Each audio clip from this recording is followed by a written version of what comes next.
All right, boys and girls, we're back into a little bit of a familiar territory here. We're actually going to be working on what they call descending letters. Descending. Okay, well, if we look and see, this is the baseline that all of them should be sitting on, but notice all of them go below that baseline. So that's why they're called descending, going below the line. Descending means to go down. So if you'll notice, we're actually going to go ahead and trace these with our crayon or your highlighter.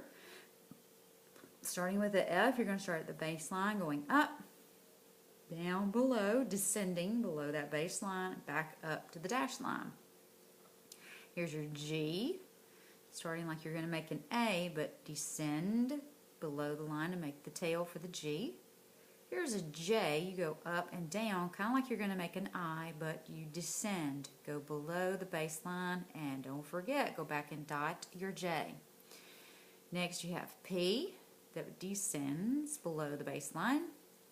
Q, descends below the baseline. Y, descends below the baseline. And so does Z, down below the baseline. So we're also going to take our highlighter and we're going to follow along with our first letter here, F. Again, just like we did at the top. And also we have practiced the F already on our lettering sheets before now. So let's make sure we practice the F here, going back up to the top line, down below the baseline, tuck in, and add an extra tail sticking out there. Now we're going to follow along with the word fluffy, fluffy.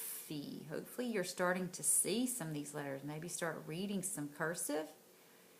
That would be pretty cool if you're already recognizing the letters. I know you guys have done a really good job with recognizing the vowels. So hopefully you can start looking and finding those other letters, and being able to read words in cursive would be really cool. So here we have there's the U, and then and then the Y.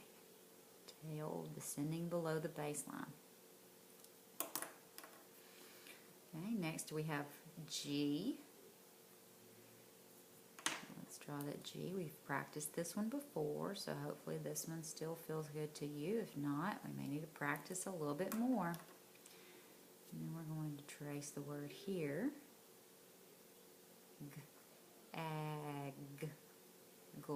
Gaggle. This one would actually work for our spelling this week because it has the E at the end, because every syllable has to have a vowel. It's actually the rule that we're needing to know this week.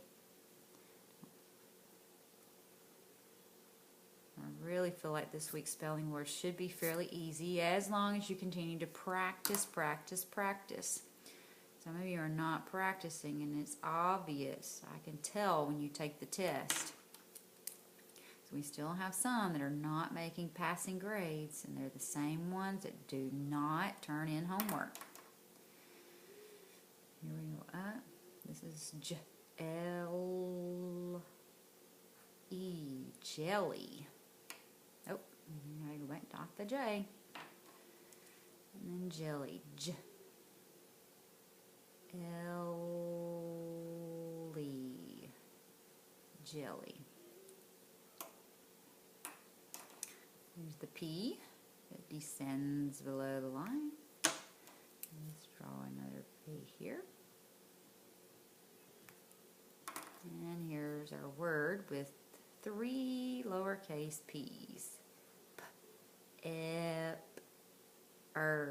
Pepper. Now this is actually a 2-syllable word, noticing that the syllables would actually break between those 2 p's there. Pep-per.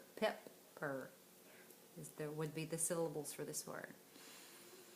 So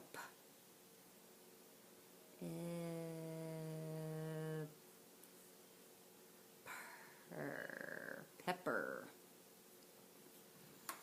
And here's a Q. Notice it looks kind of like the P, but it makes the tail back the other way when you draw it. Instead of going back to the left to make the loop, you go towards the right. So here's our Q. U, which makes the qu sound. AR says art, quart.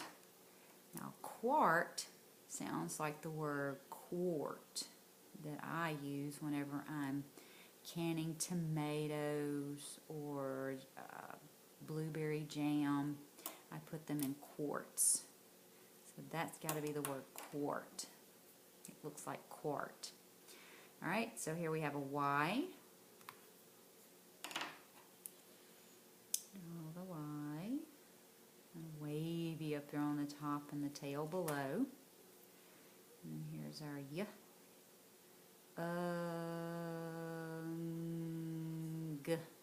Young. It's something you could actually say for all of you. All of you are very young. That's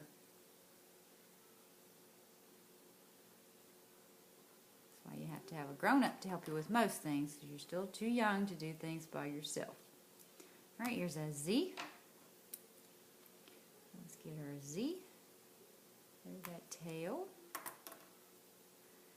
Okay, and then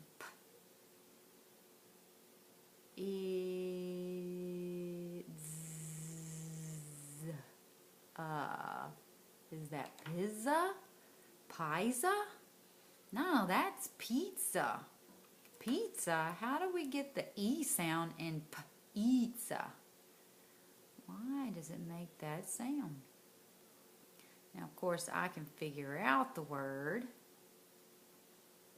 especially if I'm reading it in a sentence. And I know most of you know that word because all of you know that's probably one of your favorite foods for the most part is pizza. All right, here's a Y, capital Y actually. Starting up at that top line now. All these others that we've done so far have been lowercase. This is our first uppercase one that we're doing, which means this word right here is a common noun or a proper noun.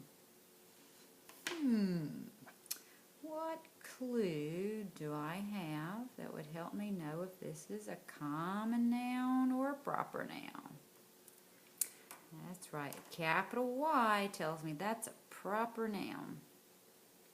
Okay, here's a capital Z. And this one actually makes that little 2 shape. There's different ways of making the Z. That's why sometimes you may see me make it a different way. It actually can be drawn a couple different ways. They all pretty much have the same shaping, same style, but there's usually a small little difference between them. Now this is the name Zach. We've had this before when we did some Z's on another page. Zach, which is usually short for Zachary. Now here we're going to get 2 G's back to back, because we're going to see that in groggy.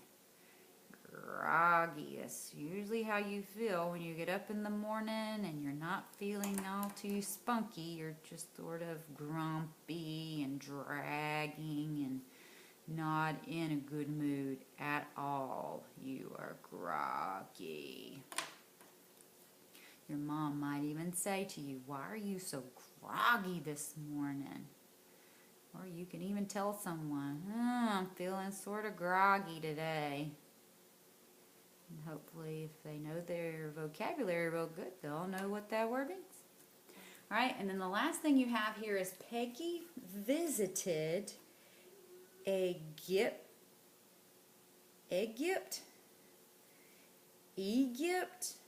in May.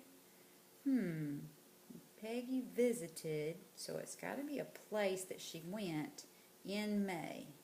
So what's a place that has either Egypt or Egypt? Oh, you know what? I see G before Y, so that must be the J sound. Let me try that one.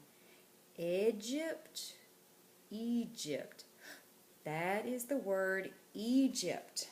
So again, you can sound out words in order to figure out what they are. Sometimes it may take a little while, but with a little perseverance, working it through and being patient, you'll actually be able to figure out some very difficult words all by yourself.